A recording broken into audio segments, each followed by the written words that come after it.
Naku, viral ang asawa ngayon ni Tore. May pag-amin di umano. Paano yan, Tore? Paano mo itanggi itong pinagyayabang ng iyong asawa sa social media? O ayon dito, sa balita ngayon. Nako, Tore. Sana all paldo, ha? O, at sabi dito ng asawa niya na nag-viral ngayon. Sabi daw, at least paldo. Ako, may mga ganun talagang tao, no? Kahit sa tingin ng karamihan ay mali na yung ginawa. Basta, paldo sila, proud na proud pa. Eh paano yung mga pinapakain sa mga mahal nila sa buhay? Eh kung, problema nila yan. O eto, ayon dito. Umani ng matinding reaksyon online ng isang TikTok video na ibinahagi ng asawa ng dating PNP Chief Nicolas Torre matapos nitong ipakita ang isang eksena na dating opisyal habang tahimik na nakaupo at abala sa paggamit ng kanyang cellphone. Sa video, makikitang nakaupo si Torre sa gilid, nakasuot ng simpleng athletic attire habang nakayuko at tutok sa kanyang cellphone. Ngunit hindi ang mismong video ang naging sentro ng usapan, kundi ang comment section nito. Isang netizen ang nagkomento ng ginamit lang. Matagal naman pong komento ng mga tao tungkol po kay Torre na ginamit lang. O ito, ang maganda. Ang payag na ito ay tila may patutsada o aligasyon na ginamit lamang umano si Torre sa mas malawak na konteksto ng politika o administrasyon. Agad itong sinagot ng asawa ni Torre na siyang uploader ng video. Ang sabi, at least paldo.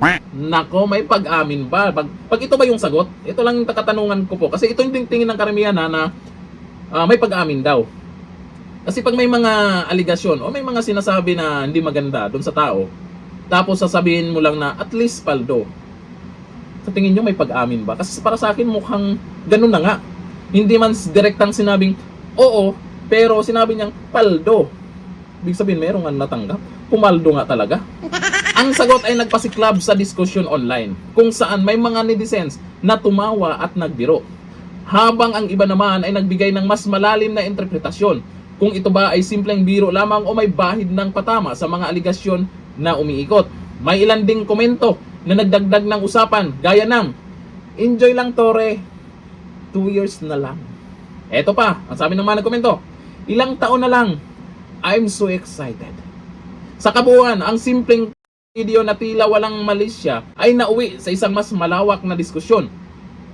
Hindi lamang tungkol sa personal na buhay ng isang dating opisyal, kundi pati na rin sa mga isyong politikal na idinikit sa kanya.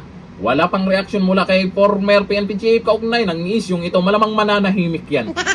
Alam na natin yung mga yan. Pag-alanganin, mananahimik yung mga yan. Hindi magsasalita si Torre tungkol dyan. Kasi kung magsalita siya, ay malamang baka magkamali ba? Baka umamin ba? Ito nga naman sinasabing paldo. Ibig sabihin yan, kamuti, ang laki. Ang laki-laki siguro, no? Paldo. May mga nag-comment pa nga dyan, maleta daw. Anong maleta sinasabi nyo?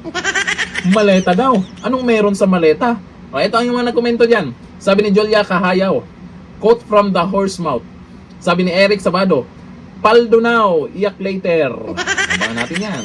Sabi ni Villanueva Bibot, paldo from his wife, Torre lang sa kalam. Sabi ni Rap Mateo, tapos yun ang ipapalamon sa mga anak. Yan po ang katanungan nila ni Rap Mateo Tamate. Nakakalungkot man isipin kung ikaw ay taga-suporta ni Torre dahil nakikita na po natin kung ano talaga ang totoo. Dito sa sinasabi ng asawa niya, malamang meron talaga. Meron talaga. Paldo nga daw, di ba? Hanggang dito na lang. Thank you. Bye-bye.